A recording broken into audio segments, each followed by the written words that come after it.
Welcome to episode 3. This is Jason Michaels. I'm excited that you guys are tuning in and sharing with me today. We're going to jump in and learn some magic in a couple of minutes. Actually, my special guest is going to teach you some magic. This gentleman I will introduce in a moment, but I've known him for a very long time, and he's been a professional entertainer, a professional magician for a long time. And what he said to me when we were talking about doing this, he said, I would love to teach a magic trick to everybody. If you've been watching this show, you know that I like to perform magic through the screen, and we like to show magic performances, but I haven't taught a magic trick to anybody yet. So in a minute, we're going to teach you a trick. And what you need are 4 playing cards. Okay, so if you find a deck of cards, you need 4 of them. You're going to need a pair of scissors. You are going to destroy a playing card in the process. So if you have a choice of decks of playing cards, use an old beat up one, or one that maybe is missing a few cards. That's what you're going to want to find. So a deck of old beat up playing cards, a pair of scissors, and some tape. And now I am just right from the very beginning, we're going to meet my special guest, Scott Cantrell. This is Jason Michaels TV, where amazement and inspiration meet, broadcasting straight from Nashville, Tennessee. You're going to meet my friend who I've known for years, Scott Cantrell. We're going to learn who he is, where he does what he does, all the things that he does, how he's dealing with COVID-19, where people can see him, and all sorts of fun stuff like that. But before we actually meet Scott, I would like to introduce you to him through a performance that he did. He went with me to Southwest Asia, which basically means the Middle East. And we did a bunch of performances last year. It was pretty close to this time of year last year. And this is a very short video clip of him performing in a decent, pretty good sized tent with tiered seating. And you can see all the folks that are sitting, watch the show. It was a packed house. And Scott was performing some of his comedy juggling. Enjoy Scott Cantrell. And then we're going to meet him in just a second. Over the top, that same one keeps going back and forth across the top ball like a tennis ball across the net. Into a trick called scales. Kind of looks like an old-timey set of weighing scales. They can cross in midair. And then one of my personal favorites, I was once performing this for an audience. They looked at the trick, and they looked at me and they said, "That's amazing." We'll see what you guys think. On the count of 3, it's called sucker scales. I do cheat a little bit. It looks like this. That's amazing! That ball can save it up for however long it needs to and then come back down. It can go fast. Or it can go slow. Now the world's fastest juggling trick. It starts out slow, peaks up, speed gets faster. I'll be juggling around and around in a circle. As that circle gets smaller, I have to go faster to keep up with gravity. Let's see if I can do it.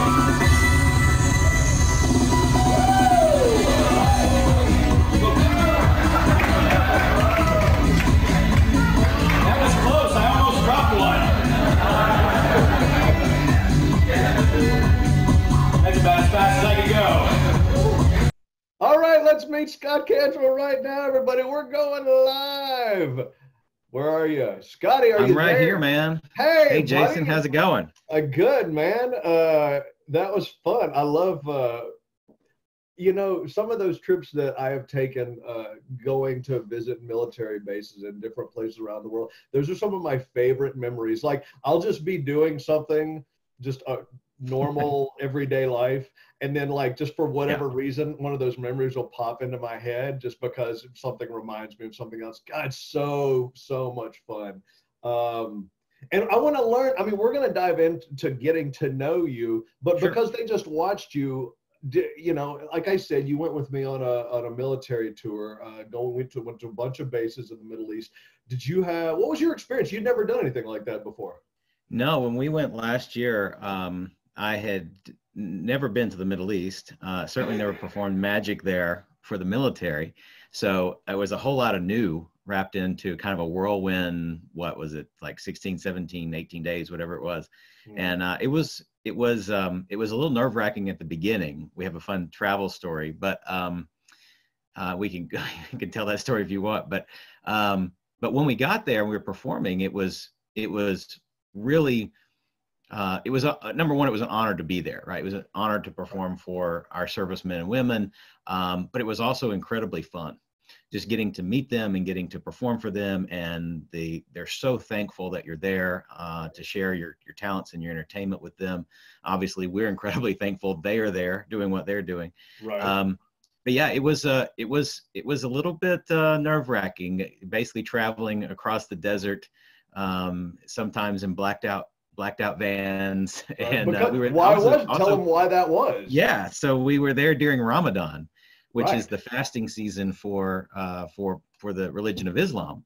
And so in certain countries are more lax on the rules and regs related to Ramadan than others.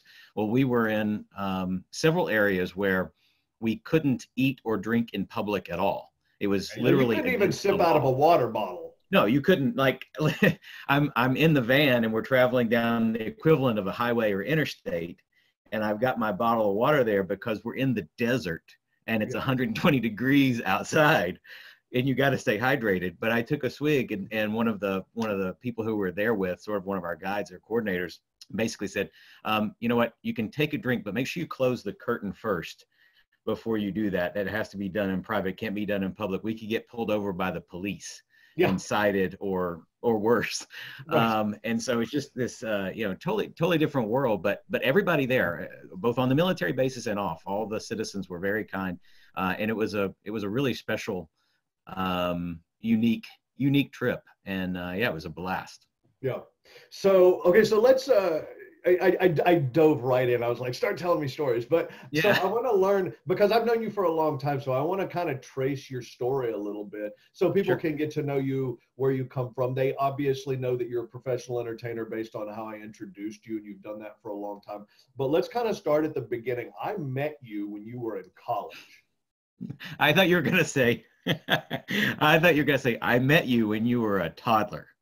That did not happen. No. I met you when you were in college, and you were you helped me out on one of my early produced shows at a small performing arts center, and I made you dress up as a rabbit. I knew what you were headed.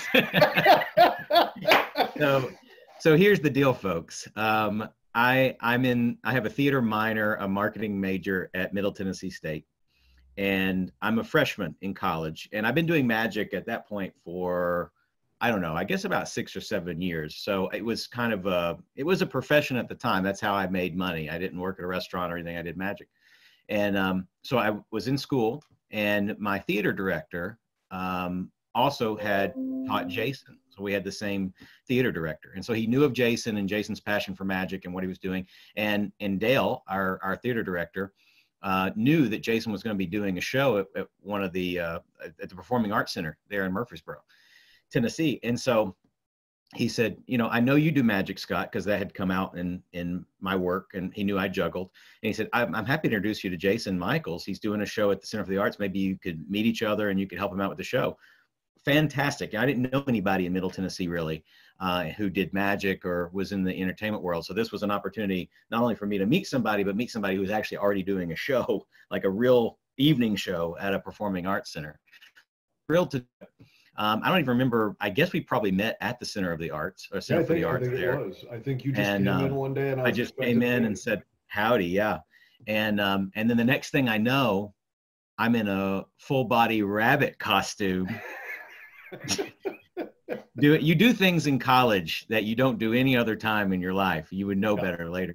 So I'm in a full rabbit costume with the full head and the ears and all of the whole thing to do Jason's opening fire announcement for his show. And then I work backstage and so forth. That show, as I recall, that show was videoed, but I haven't seen any of that video, and I'm perfectly great with that, just so you know. Okay. I would have to go back and do some searching. But tell them why you were dressed up as a rabbit, like what the concept was, because it sounds a little bit like, what was he like? No, it's true. His helpers?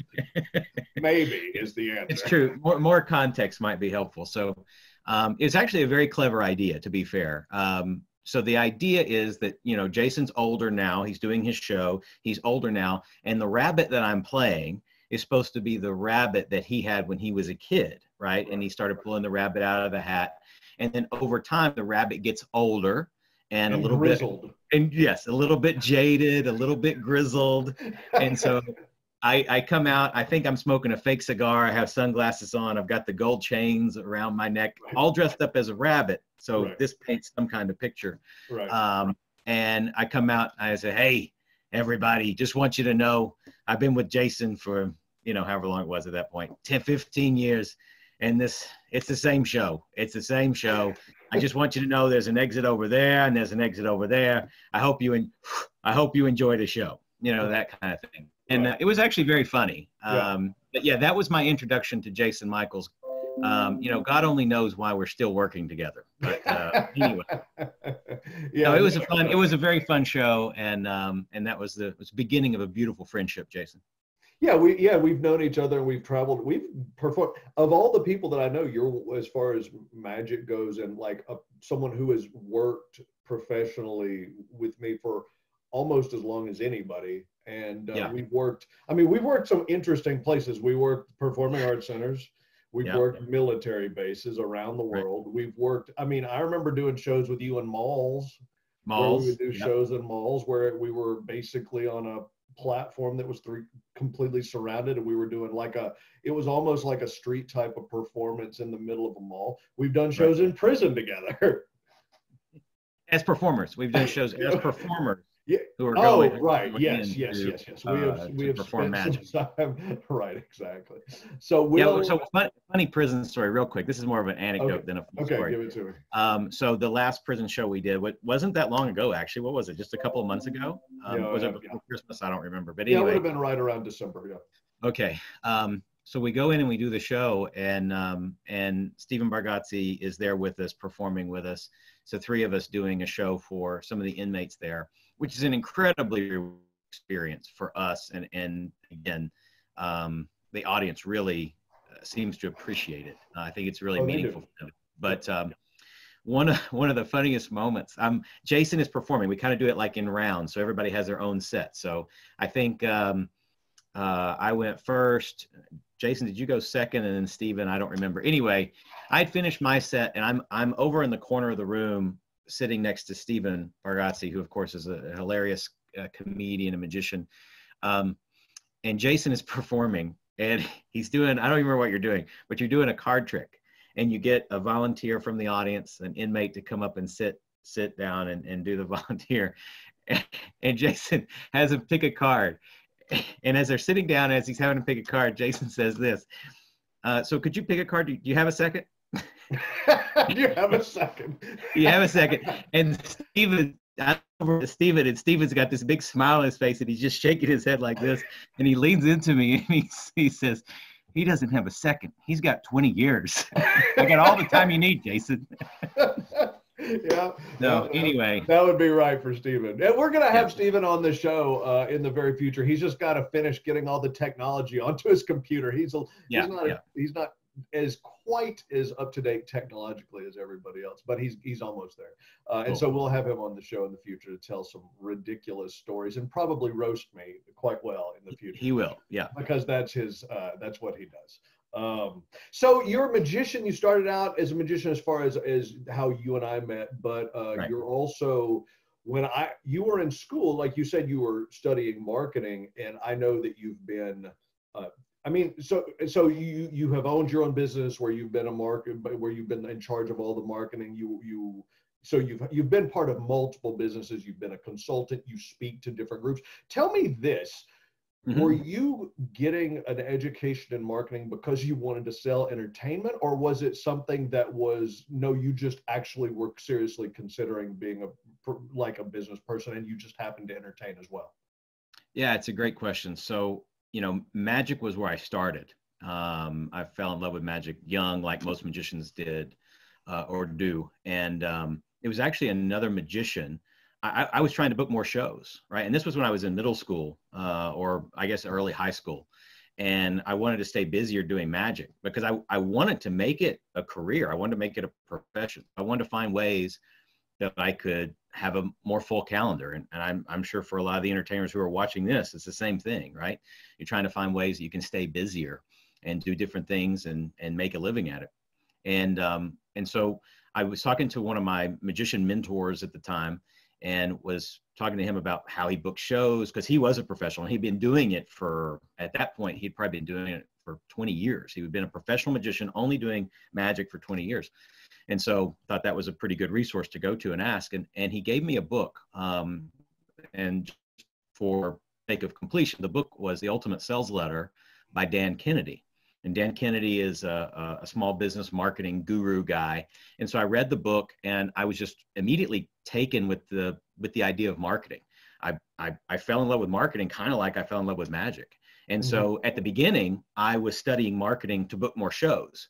And then when that started to work, right, when I started to implement the strategies and I started to get busier and busier and busier, and realized, hey, I can turn this magic thing into a career, I realized the power of marketing.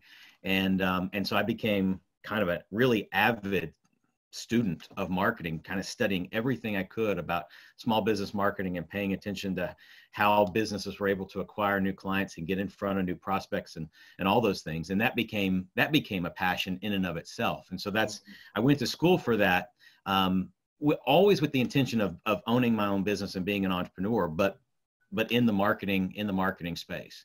And so it was in college that I really sort of honed my chops as a marketing person, and went from just doing magic to doing magic with a message, right? And incorporating topics, different speaking topics, usually on business and marketing and leadership and those kinds of things into my presentation. And then that evolved into the marketing consulting, where I got to sort of start my own business as a freelance marketing strategist and consultant, work with entertainers, and work across a lot of different industries, helping other businesses grow. So, so you're currently still entertaining. Obviously, we just watched a clip, and you're also speaking and consulting. And you speak on, one of the things you speak on is you help your audiences become more productive.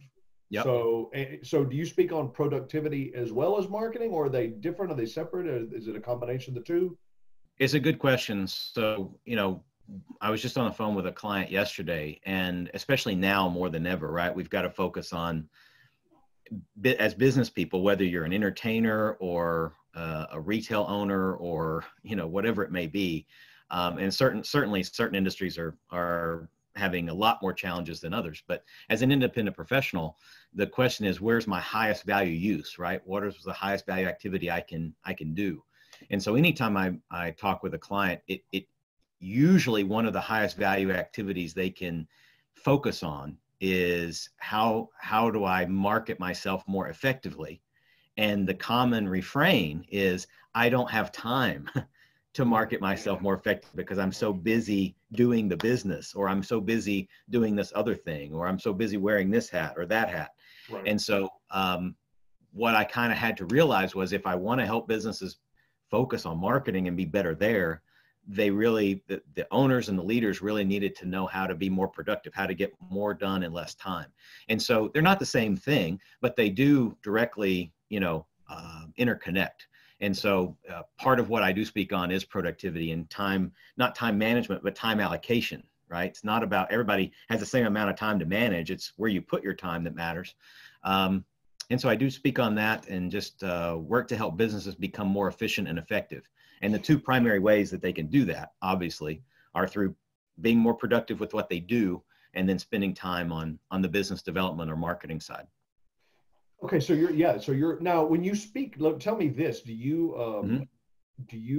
do what I do, where you use your background as an entertainer to sort of engage your audience better because you've stood up in front of audiences with the sole expectation of making them laugh or smile in the past? Now you're speaking on productivity. Now you're speaking on marketing techniques. Are you using your entertainment skills to kind of keep, or do you combine it at all? I do frequently. So this is actually something that you've helped me learn too, because you're masterful at taking a performance piece, a piece of magic, and illustrating a key concept. And so I try to do the same thing when it's appropriate. You know, sometimes an organization or an association or a company will just hire me to come in and do a presentation, and they just want to focus on the content. And even then, occasionally I'll work in, you know, a quick piece of magic or quick piece of entertainment into that presentation. But sometimes it's more presentation focused. But oftentimes, if I'm given the liberty and I have the flexibility, I will incorporate, you know, the magic or even the juggling into my presentation to make it more fun, to make it more lighthearted. But also, and you know this, it helps the audience really remember what you talked about when they see that visual magic or that visual entertainment. They connect that with what you were saying, and they connect that with the content. It's a lot easier for them to recall it and then utilize it. So as often as I can, I like to do both. Yeah. That's great. No, I think it's very smart. So you told me that you wanted to teach a magic trick. Yeah, I would love to. Okay, you know what? I am going to sit back and I'm going to learn a magic trick with everybody else. So it's up to you. You're the man. Okay, cool. So yeah, I wanted to kind of show you all something kind of neat. And I'm going to perform the magic trick. It's very simple, right? Some of you may have seen this before. It's very simple.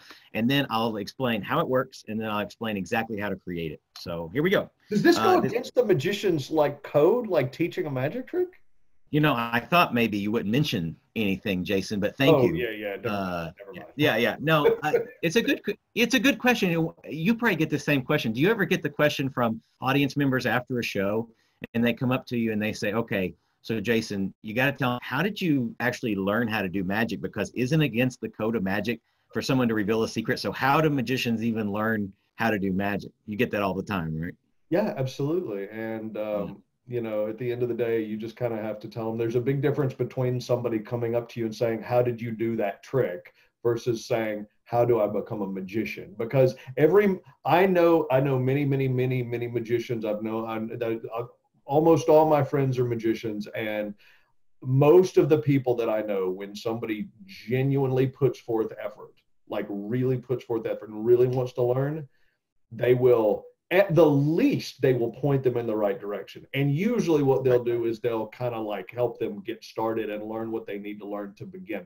But yeah, I always tell people, you can't walk up and say, hey, how did you make that thing float? Or how did you make that thing appear? Because that's just spoiling the fun. It's a very different thing. Yeah, no, I like that distinction. It's exactly right. And so, so today, this is just something for fun. You know, a lot of folks are stuck at home. They're looking for interesting things to do, different crafts maybe they can do with their kids. And so let me give you something kind of fun. This uses 3 playing cards. We've got a red backed card. I'll show you the other sides in a second, and then 2 blue cards. I'm going to take the red card and place it in the middle of the 2 blue cards, just like so. And here's the other side, so you guys can see. We've got a 2 of clubs here, a black 2, a black 2, and then in the middle, it's the Queen of Diamonds right there in the center. That's the red card. There is the Queen of Diamonds. So you all are probably familiar with the idea of the 3-card Monte, or the shell game with cards that they play on the streets of New York, where you kind of try to follow the lady and you put money down and then everybody leaves broke, right? So that's called the 3-card Monte in magic. And this is a very simple a version of that. We're going to take the red card, and if you remember, that was the Queen of Diamonds, and then we've got the 2 2s over here, right, just like that. And all I have to do is, if I just give that a quick blow, then that queen becomes the Ace of Spades, just like so. That's fantastic. Yeah, I want to put this in my show. You can, you know, it'll work with big cards too, Jason. So 1,000-seat theater, no problem. I love it. So you're going to teach how this works. I'm going to teach exactly how this works. Yeah. So this is a really simple idea. Like most magic, the principle's very, very simple, but when it's presented hopefully well, the magic looks a lot more impressive than the trick behind it, right? You see the method and you kind of are let down. Oh, is that all there is? But understand, it's the method that allows you to create that moment of possibility. So it's really important. So here's how this works. So first of all, the red card is the Ace of Spades, and there's nothing special about this Ace of Spades. If there was anybody around me that I could get within 6 feet of, I could let them look at the card and see that it's a totally normal playing card. There's nothing funny about that. Also, one of the blue cards is just a normal, this happens to be a 2 of clubs. It's just a normal 2 of clubs. You could check that one out too. This card, the last blue card, is the tricky card though. And this one looks like this. It's kind of an odd kind of situation going on here. To clarify. Yeah. So what it is it's a flap. It's just a flap of a queen of diamonds that has been taped onto a 2, again, another 2 of clubs here. So the 2 of clubs is a normal card. It just happens to have this flap of the queen of diamonds taped on it at an angle, so that when you put the cards together, here's how this works. You take the ace and you put it under the flap, just like so. Yeah, get those lined up there. And now we've got this weird mess, right? So that's why you have to have the 3rd card. The 3rd card covers up all the weirdness. And so now it looks like we have just 3 cards, 2, queen, and 2. And then what's great is you can turn the cards around and it looks like it's exactly supposed to look, right? Blue, red, blue, black, red, black. And so now in terms of performing the trick, all you have to do is turn the cards so that the backs are to the audience. And I'm going to do an exposed view where you guys can see what's going on behind the scenes. So this is what is going on behind the scenes. You'll remove the red card. Of course, the audience, which is on my side of the cards right now, they think it's the queen of diamonds. When you remove the red card, all you do is you push these 2 2s or the 2 black cards together like that. And that covers up the tricky queen flap, right? So you pull the red one out, and then you have those 2 cards. You can turn those around and show them to the audience, and then just put them away. You don't make it a big deal. Just put them in your pocket or put them down, and then you turn the other card around, and of course the audience will see that it is the ace of spades. So let me go through it one more time, and then I'll teach you exactly how to make it, although I think you guys probably have it figured out by now. So here's the situation. We have the cards back together. Queen, 2, queen, 2, blue, red, blue. We take out the red card. We take out the red card. We show the 2 2s like this, just like that, 2 and 2. We blow on the queen, and it becomes the ace of spades. And it's very simple. So in terms of making this, it's really easy. You need 4 playing cards. And I always like to get 2 cards that are similar. So you might use the 2 of clubs and the 2 of spades, or just 2 black cards or something like that that look similar. And then I like to make the flap card look very different, so that it's easy for people to see that it's different and easy for people to remember that it's different. And so let me just do this in real time for you. These are 3 other cards I have. I have 2 9 of hearts that are blue on the back. I've got the queen of spades that we're going to cut up here in just a second. And we've got our reveal card, the card that's going to be revealed in the ace of hearts. What you do is take your queen of spades and you're going to cut along this diagonal right here. So away from the index, away from where it says queen on the corners. And we're just going to cut that in half at an angle. Then we're going to trim the bottom just a little bit. And the reason we trim the bottom is so that it'll fit. So the flap will actually fit on the face of the card. Because if it's too big, it won't fit. Now what we want to do is we want to take some of a magician's best friend, piece of tape. We're going to tape the card. Now the way we do this is we put the tape on the back of the queen, right? Like so, just like that. So the sticky part is where the face of the card is. Then we're going to put the queen on the card, like about right here. We're going to tape it at an angle so that when we turn the card around, basically what we want to create is this type of situation. See if I can show you guys. We're going to create this type of situation where the tape is bent back and we place the card on the 9 of hearts like so. And we want to make sure that this corner of the queen doesn't go past the edge of the card. If it goes past the edge of the card, we'll have a problem later. So we simply make the flap like this. So now we've got this queen flap right here. And that's everything. The whole trick is made up. That's fantastic. So all we have to do now is put the ace of hearts there. And then we've got our trick ready to go. Nice. Yep, a 3 You know, card it's funny.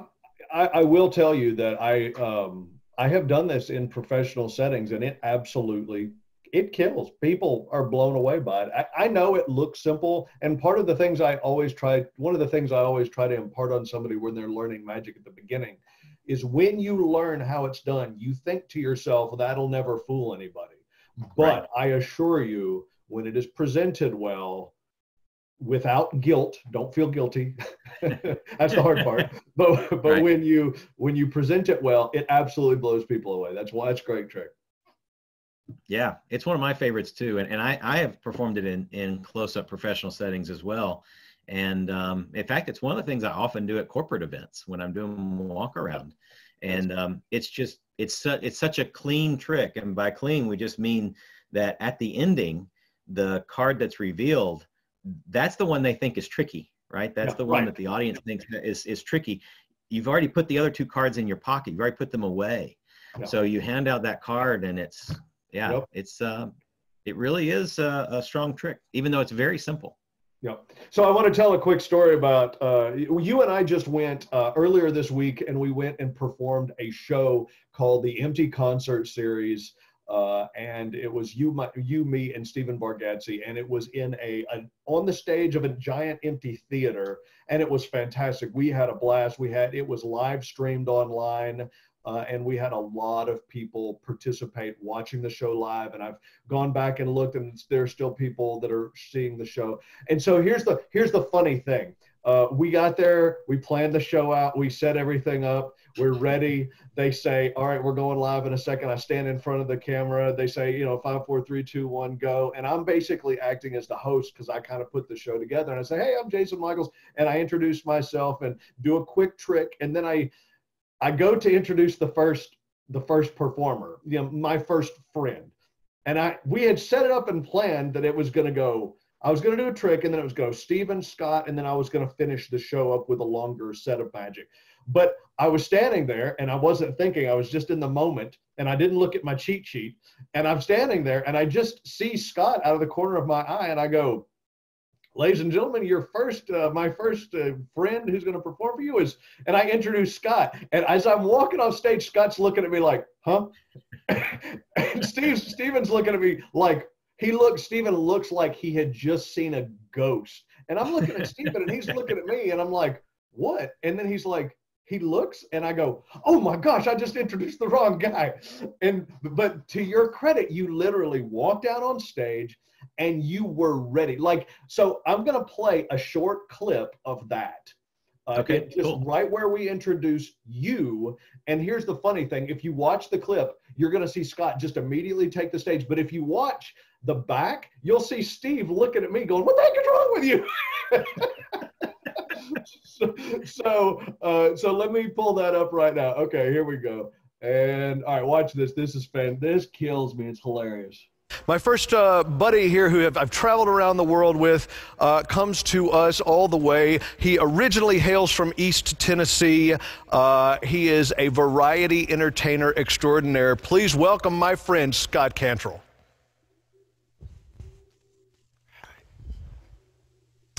Good evening, everyone. Welcome to this special edition of Jason Michaels and the Magic All-Stars. My name is Scott Cantrell. Right now, I want to do some quick magic for you, and I'll be back a little bit later on to share with you some fun juggling. So in just a second, I want to do something interactive with you all right through the screen, right through your phone, right through your TV, right through your computer screen. So I want you to make sure you get a deck of cards right now. You actually don't need a full deck. I never play with a full deck myself. You only need 7 cards. So make sure you get 7 cards ready to go in the next couple of minutes, and we'll do something really cool together right through the phone, right through the screen. So make sure you pull that together. Right now, I thought I would take a second and actually teach you all how to do a magic trick. You know, the rule of magic is to never reveal how a secret of magic is accomplished. But, you know, with everything going on, I thought, well, you know, let's tear down the rules of magic a little bit. Don't tell Jason or Stephen that I'm sharing this with you, but I want to share with you a really quick, simple piece of magic. It's called the mystery of the magical color changing handkerchief trick. I'm sorry, normally when there's a live audience, this side of the audience goes, ooh, and this side of the audience goes, ah. I'll just trust that you're playing along at home. The mystery of the magical color changing handkerchief trick. I heard it. And even if I didn't, I still hear voices in my head, so it's okay. Now, there is a secret to this trick. Here's how the trick is done. You need 2 different color handkerchiefs. Make sure you use 2 different color handkerchiefs because, again, you're going to perform the mystery of the magical color changing handkerchief. And if you magically change the blue handkerchief magically into blue, your audience just isn't going to care. So make sure you have 2 different color handkerchiefs. Take the red one or whichever color you have, one of the colors, put it away. There's nothing to be done with it, but there is some secret preparation you have to do with this blue handkerchief right here. Push it all the way down into your left hand, just like so. Push it all the way in, and you want to do this in a secret hiding place, somewhere where no one can see what you're doing. A bathroom or closet's a good place to hide. And again, if you're doing this online for your friends and family online through the computer, then just do this before you start the broadcast. So you push in all that blue handkerchief into your hand. You don't want any of it sticking out the bottom. You don't want any of it sticking out the top like this. Get it pushed all the way in like so. That way, once you get it pushed all the way in, no one will know that you even have it in that hand. Make sure, double check, it's not coming out the bottom, not coming out the top. You can then take this red handkerchief and start to wave it up and down. Now you want to wave it up and down over here. This creates misdirection. It gets the audience to look at the red handkerchief because if somebody looks at the blue handkerchief over here, if they look at this hand, it looks kind of suspicious. They're going to know you're holding on to something, and somebody in the audience might yell out, "What's in the hand?" And if that happens, you're going to have to do some kind of major magic to get that blue handkerchief to vanish, just like so. Now, well, thank you. Now, well, at that point, what you want to do is take the red handkerchief, push it down into the top of your left hand, just like this. Reach back into your left hand. Remember, the bottom of the left hand, that's the hand where the blue handkerchief has been the entire time. Pull out some of the blue out the bottom. Push in more of the red in at the top and pull out more of that blue out the bottom. And once you get to this point, you do want to be careful about one thing. You never want to do this. Get done with all the blue one before you're done with all the red one. Then everyone else knows how the trick works. See, to the audience, it looks like the red handkerchief is magically changing into blue. Of course, you and I know the secret. We're actually using how many handkerchiefs? 2, exactly right. So instead you get that blue one, that red one pushed all the way in just like you did the blue one before, and you pull your blue one out. And there you have it. You've magically changed the red handkerchief into blue. Of course, I know this looks kind of like a vulnerable position. You're still holding on to the red handkerchief. You got the blue one over here. What do you do now? Well, you could turn the broadcast off with your nose if you wanted, or if you really want to see how the magic works, if you thought it was hard to make a blue handkerchief vanish, you ought to see ours to make a red one vanish, just like so. Now, that really isn't fair. I did say I would explain how the trick works. So if you're wondering where the handkerchiefs have been when they vanished, they've been very carefully hidden inside the center of the other handkerchief. Right here in the very center of the blue ones where I've been keeping the red one the entire time. I can tell by the looks on your faces you're not buying any of this. So let me just snap my fingers and show you the red one coming out of the very center of the blue one, just like magic. That's right. Thank you. Wow, nicely done, Scott. Well done. Thanks, so Jason. And then Scott basically turned it back over to me like a total pro. We made it work, man. It was all good. But yeah, I thought maybe you and Steven were playing a practical for like a split second when you introduced me. And I heard East Tennessee, and I know Steven's from Kentucky. So I'm like, either he forgot where Steven's from, or I'm about to go on stage. And I thought I didn't mention this to you guys that day, but I thought for a split second that maybe this is Steven and Jason's way of just playing a practical joke just to see what happens. And well, so yeah, it looked like we were set it up ahead of time, but yeah, because you just rolled with it. It was great. Thanks. So let me just kind of, I want to do this. I want to bounce real quick back over and so a couple of things. So if people want to reach out to you about your entertainment or your speaking, they can reach out to you. Your email address is Scott Cantrell, rwm@gmail.com, and your website, which I'm guessing that kind of explains everything, that kind of what you do and who you do it for and stuff like that, is realworldmagic.com. realworldmagic.com. Is that correct? You got it. Yeah, and that email address is my personal, my direct email. So feel free to reach out to me directly that way. And the website has the basic information around my speaking work. Absolutely. Yep. So tell me, there's one more question I wanted to ask that I didn't ask earlier. How are you handling this COVID-19 situation? Because it's kind of it's just new ground for everybody. Is it difficult for you? How are you doing? Everything good? Yeah, no, I mean, I think it's difficult in the sense that it's difficult for anybody. But honestly, as bad as it is in a lot of our country and a lot of the world, I have absolutely no complaints from where I am or where we are right now personally. So just feel really, blessed and lucky to be in that place. Obviously, just like with all entertainers, there's been some events that have canceled or been postponed, and that's not great. But compared to what it could be, I have no complaints. We're just my wife is working from home. We are hunkered down in the house and just doing our thing. Luckily, the nature of what I do from a consulting standpoint and from an entertainment standpoint, when we have broadcasts like this, can be done remotely and virtually. So I've been on the phone with a lot of different business clients, working with them remotely and through screen shares like this. And I think it's just a new, not necessarily new, but a necessary way of working today. And so far, so good. That's been effective from my point of view. So certainly it's an incredible thing that we're seeing, and best wishes and prayers to all the people who are dealing with it more directly than we are, and obviously the healthcare professionals that are, on the front lines of this every day. Have a friend, a family member of a close friend who is working 28-hour shifts at Vanderbilt Hospital. And obviously she's not alone. She's not the only one working those crazy shifts. So yeah, it's a tough thing, but we got to be appreciative of those people and in our situation, and then help and contribute in any way I can, any way we can. So anyway, that's why I was honored to be part of the show, Jason, because this is just a little bit of a break that you're providing to people out there in the world to hopefully have a little fun and see some cool stuff. So glad to be a part. Well, thanks for participating, and I'll invite you to hang out if you can. If you at some point have to disappear, I totally understand, because business goes on as usual, but hang out for as long as you want, and feel free to interject thoughts and whatnot as we go. Great. Yeah, happy to. I'll be here. Okay, awesome, cool. Well, let's continue on. So what I'm going to do next is I'm going to share with you 3 minutes on what? 3 minutes on resilience and learning. As you know, if you've watched other episodes, one of the things that I speak on, one of the topics is on resilience. It's really a major part of my Do the Impossible talk. And resilience is the capacity to recover quickly from difficulties. It's basically a mental toughness. And one way to develop resilience, we've already talked about compassion and we've already talked about mindfulness. Another way to develop resilience is through learning. Now, what's interesting is that learning, becoming resilient is actually a skill that can be learned. So what do we need to know about this? First things first, let's just go ahead and call it the way that it is. Life is tough.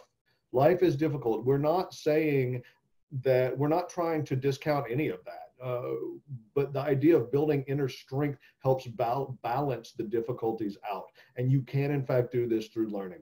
Now, the traits that you choose to learn, like compassion or mindfulness or any of these other things that we've been talking about, they're always going to be with you. That's an interesting point. It's kind of like riding a bike. If you choose to learn something, it's not like you're going to unlearn it. It's something that stays with you. So these are so what you want to do is you want to develop traits that you want. So instead of allowing bad habits to take hold, you want to point out things like, how can I develop confidence? How can I develop, mindfulness, things like that. And so choose to make those a part of who you are through the learning process. So the traits that you want to develop are probably already in you through the experiences that you have. So for instance, if you're wanting to develop confidence, one of the ways to do that and to learn confidence is to basically find an experience in your past, or look for one as you go about your day-to-day life that helps build confidence.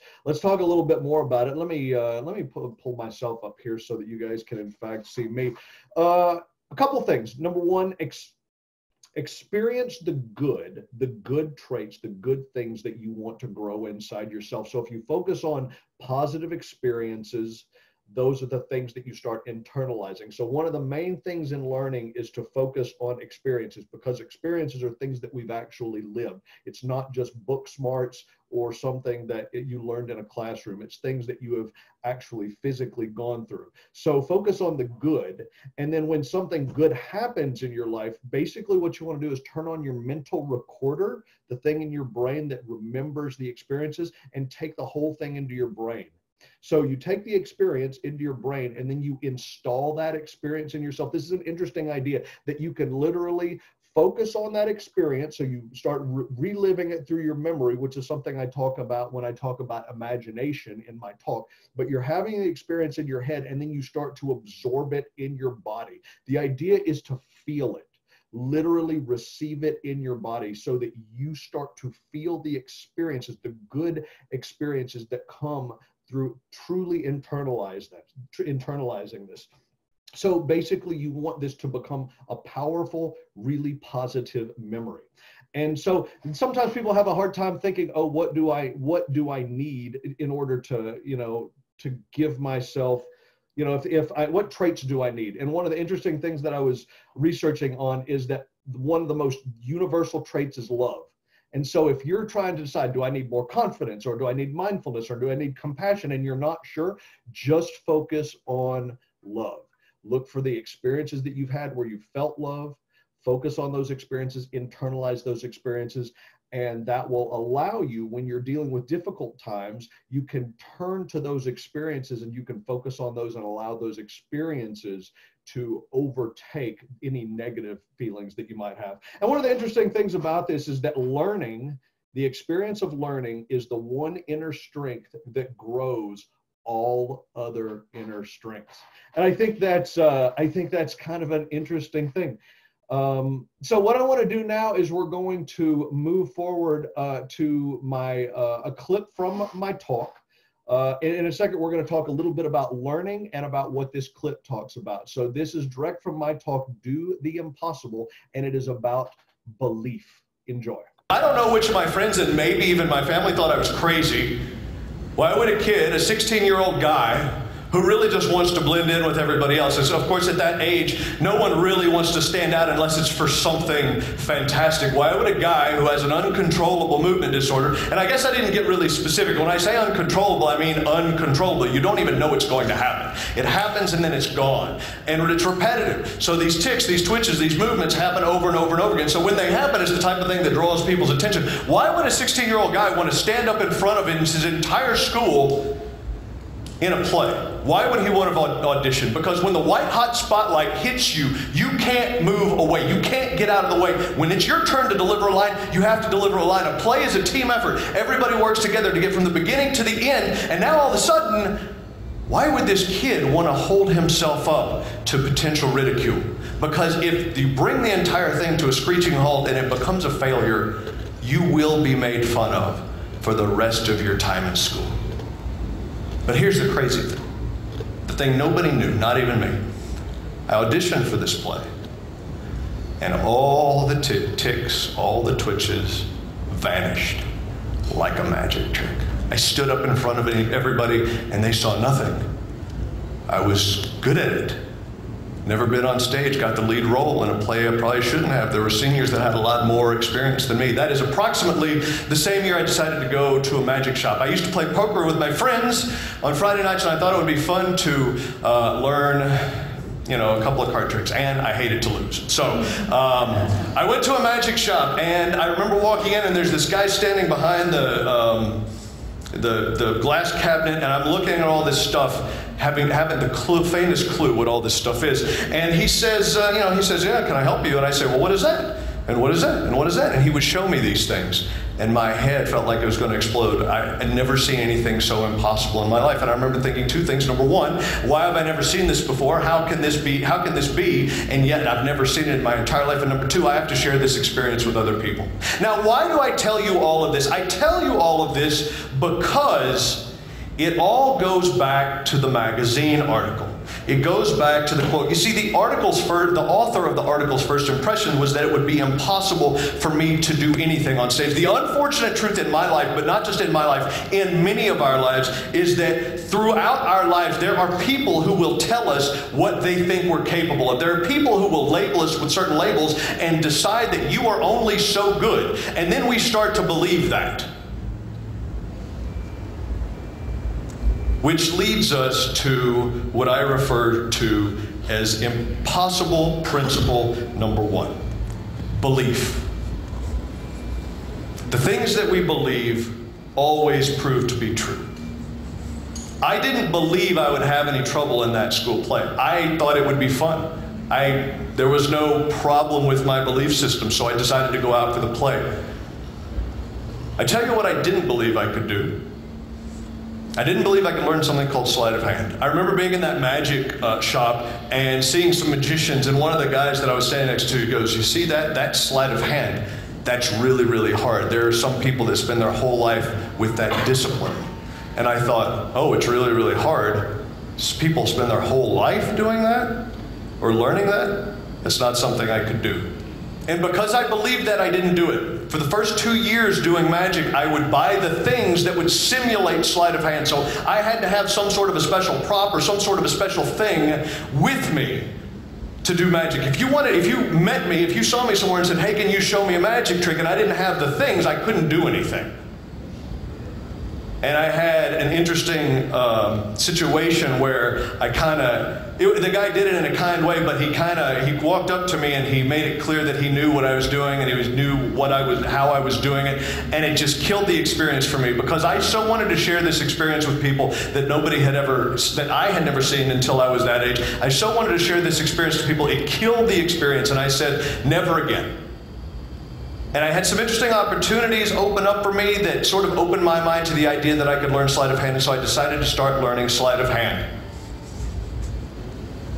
The entire world believed it was impossible to escape from a straitjacket for over 100 years. Over 100 years. Harry Houdini said, "I'm going to make that a personal challenge." I have something that I refer, it's sort of my philosophy. It's a life philosophy. I call it live big. It's very simple. It's easy to say that and sort of get motivated, but it's very specific. Live big, B-I-G, and each one of those letters stand for something. The B in live big stands for belief, because the things that we believe about ourselves always prove to be true. I think I can audition for this play. I had no trouble getting a role. I don't think I can learn sleight of hand. Didn't learn it. Didn't even try. Wouldn't even open my mind up to the possibility of doing it. Live big with belief. I don't know which my friend. So there you go. So what do we learn from this video? And I think that, Scott, I would love to hear any thoughts that you have, but I'll just throw a couple of things out. The first thing that I said, and I said it multiple times there, I said the things that we believe often prove to be true. And for me, what I think the point I'm trying to say is that so often what we believe turns into a self-fulfilling prophecy. Because I didn't believe I could learn sleight of hand, my mind closed myself off from even attempting it. And so that belief proved to be true. That was a false belief for me. So was there anything that you sort of see watching that video clip, learning? I mean, and I didn't set it up to tell everybody because I always think that people are watching this probably know me, but I talked at the beginning about having Tourette's syndrome. That's one of the messages that I share. I share my experiences in my talk about being a kid growing up with this neurological disorder and how I was able to develop resilience and how that affected my story and my belief, and even creating the Live Big system that I created. But what is that? You know what? I'll let you say whatever you want to. What does that clip say to you? Yeah, for me, well, first of all, I think it's right, and the quote that you pulled, that you just said again, I think is pretty profound, and that is the things that we believe tend to be true or tend to become true, and that is true in my experience as well. And of course, the irony is that we're both magicians saying that the things we believe tend to be true. but I think that maybe makes it a little bit even more profound. Here we are showing people something that's impossible, something that can't be done visually with a pack of cards or whatever it might be. And it's a very natural illustration for, if you believe the thing, then who's to say that that thing isn't true? And that's the power of belief. So for me, when I was a kid, all the way up until I was 11 years old, I did my first magic trick for someone. I had seen magic and I love magic, but I didn't have an opportunity to do magic. I just didn't get into it until I was 11. I was incredibly introverted, incredibly shy, to the extent that even while other kids were out playing and able to socialize, that was not me. I just wasn't that kid. And it wasn't until I found magic that I found a new sense of belief in my ability to communicate with another human being that I didn't already know, that wasn't already a family member. And so magic was at the time, magic was my outlet to express myself. But I had to get to that point where I believed I had something worthy of sharing. And when I believed that, then I could go do the thing, right? Magic gave me that vehicle to allow myself to believe. You know, my mom was a teacher. She was a professional nurse for many years, and then she taught nursing, and then she taught pharmacy tech. And one of the things, it just echoes what you're saying, Jason. One of the things she would always tell her students, and it was impactful to me too, she would say, I know you probably don't believe you can do this thing. You're not sure if you can get through this program because it's going to be very difficult, intellectually difficult, physically demanding, emotionally demanding. And a lot of people don't get through this nursing program or this pharmacy technician program. So when you get to a point where you can't believe in yourself, just know you don't have to believe in yourself. Let me believe for you. Right? I know you can do it. I believe in the fact that you can do it. So whenever whenever you're starting to doubt your own belief in yourself, let me believe for you. And I think that goes straight to the heart of what you're saying is the power of belief. So even if, hopefully everybody out there has their own support, have a good support system, or you can find a support system, even through a magic TV show like this, or a book, or a mentor you might watch online, or a book you might read, or wherever. It doesn't have to be someone that you directly engage with to find someone that believes in you, that you can do it. But ultimately, giving yourself the permission to believe that you can accomplish something that otherwise maybe you first believed you couldn't. I think it's really, really important. Belief is the beginning of any worthwhile achievement. Yes, like Napoleon Hill has always said, from Think and Grow Rich, anything that you believe and can conceive, you can achieve. And as cliched as that saying has become, it doesn't make it less true. So anyway, that's my 2 cents on it. I couldn't agree more. It's an incredibly, in terms of superpower, right? In terms of people actually having magical powers, belief has got to be up there on the list. Yeah, and the only other thing I will throw out there is to combine the two things that we've been talking about for the last few minutes. How does belief influence learning? Scott just actually made the point, and I was going to ask this question, but he actually made the point when he was telling the story about his mom. But for me personally, I believed that I couldn't learn sleight of hand. So I had my mind shut down to the ideas. So during this time when a lot of people are self-quarantined and a lot of people are dealing with difficult emotions and whatnot, the idea of building resilience, that mental toughness, if one of the ways to build resilience is through learning, open your mind up to the idea that you can in fact learn new things, that it is okay to understand, it is okay to admit that you don't know it all. I mean, that's a big thing for me, is I think I'm an idiot half the time. I just happen to be a driven idiot. So I think that's the title of your next book, Jason. But yeah, so that's what I wanted to share regarding sort of some inspiration. Now in the talk, I talk about the Live Big system. I actually just created, and I finished it up this week, it's basically a free 4-page, beautifully illustrated and designed I don't know what to call it other than like a special report. It's a PDF document that people can download. If they go to my website, it talks about my Live Big system, and it explains the different elements of it. It talks about belief, it talks about imagination, and it talks about going forth, the 3 things that make up the word big. So if you're interested in learning more about the Live Big system, you can go get that free. It's absolutely free document. You can go to my website, jasonmichaelsmagic.com. And if you go to any of the sections that are based on speaking, there are several pages under the tab that says speaking. You will be able to go to one of those pages and then scroll down just a little bit, and you can get that Live Big system document absolutely free.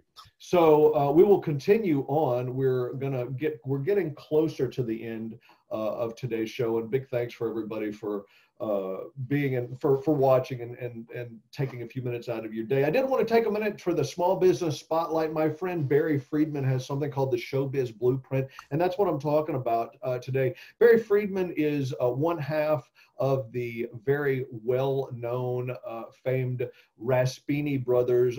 They're comedy jugglers. They have been for 30 years kings of the corporate entertainment market. And Barry Friedman helps entertainers master the business of show business. It's a small group coaching program that I am personally an alumni of, so I will go ahead and put that out there. But he basically helps artists learn the business of show business. And I was talking to him, and I said, what would people need to know about the Showbiz Blueprint? And he said, most people didn't get into the business of showbiz to learn the business, but in order for a career to sustain your life, you need to master that. And what he does is he helps people bridge the gap of, if you're an entertainer, he will help you, and you already have your show or you're wanting to become a professional entertainer. He helps entertainers learn how to do the business side, and he helps them learn how to do it very, very well. And he just mentioned one other thing. It used to be really hard to get noticed or seen or recognized. You had to get somebody to let you in, like a gatekeeper,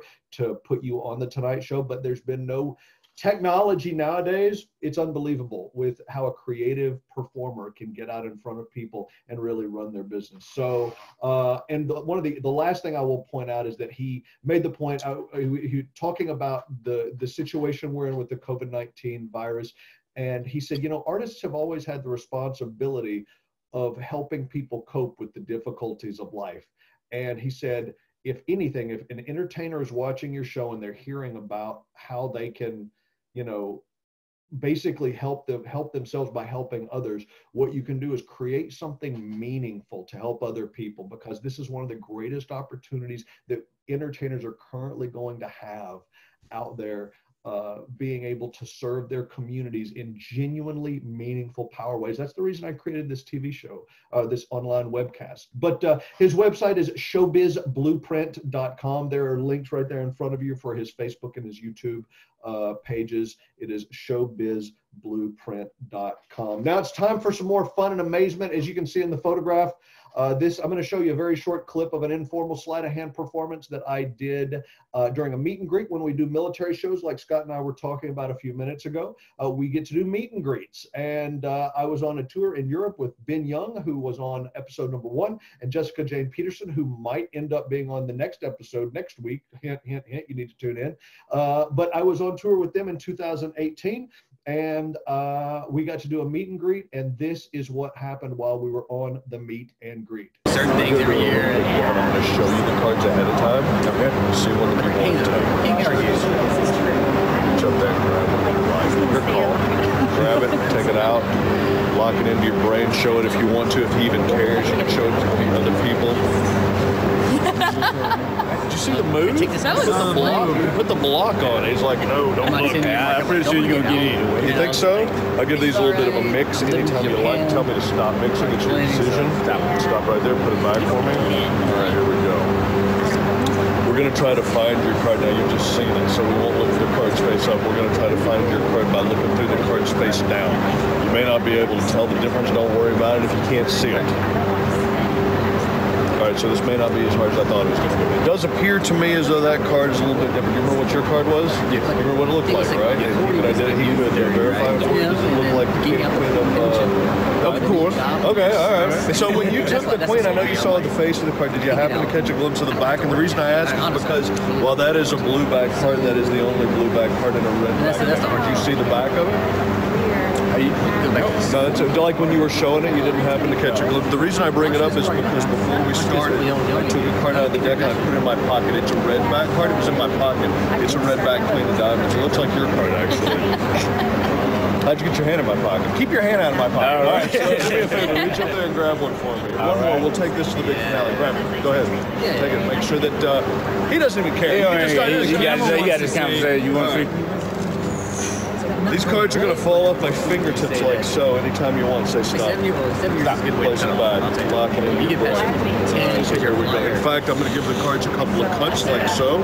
If I were able to locate your card by touch and get it out of the deck, would you be impressed? Yes. Hold your hand out for me. The fact that I can get your card, what is it? The eight of diamonds. That's only slightly impressive to most people. Here's what far more people find impressive. Before we started, one card was different than the others. One card was, wait a minute. One card was, oh, you know what? That's my fault. I should have put that back. It doesn't matter. You did pick the 8 of diamonds, right? 8 of diamonds was your card? Yeah. It's not your card? What did you pick? You remember the blue back card, the one on the from before? It's on the floor, it's on the ground. This card actually changes from the 8 into the 4. Look at that. It changes into your card. Now look, now what's crazy is that if I rub it against the card you're holding, I just rub it against the card you're holding, it changes. Hey, that was quick. All right. Yeah, that was good. That's good, huh? I like it. He likes it. He likes it. I like how he said that was quick. David Blaine would be proud. David Blaine would be proud of that, man. That's right, man. That's one of my favorite pieces. That was in a hangar where there was all sorts of munitions around us, and we were doing a meet and greet with some amazing people. We're kind of coming to the end here, but I will. Did you? You know what? I'll ask you. Did you have any remembrances or any stories from meet and greets that we did? Because that's one of the things that's kind of the most. I love doing the show, but meeting the people and getting to talk to them when you're out and about and just kind of getting to know what they do, that's really a fun time of touring. It is. Two specific real quick things. One, I remember being on, I mean, all of them are memorable in their own way, but being on the flight line, I don't remember which base it was in the Middle East, and hanging out with the planes and the engineers who are working on the planes. That was pretty impressive, learning a little bit about what's possible. Yeah. And then the other one that I remember is the contest, the quick change contest, where we're trying to put on the fire clothes as fast as we can, helmets and everything as fast. We're supposed to be able to do it under a minute. I think we did pretty good, but we got smoked by Catalina. Yeah, Catalina killed us. And then we got to shoot the hose and knock over some road cones. That was fun. Oh, I got to ride in a Humvee, and I got to be in the turret with a helmet. So yeah, I can't forget that. No, it was there's a bunch of crazy cool experiences. Absolutely.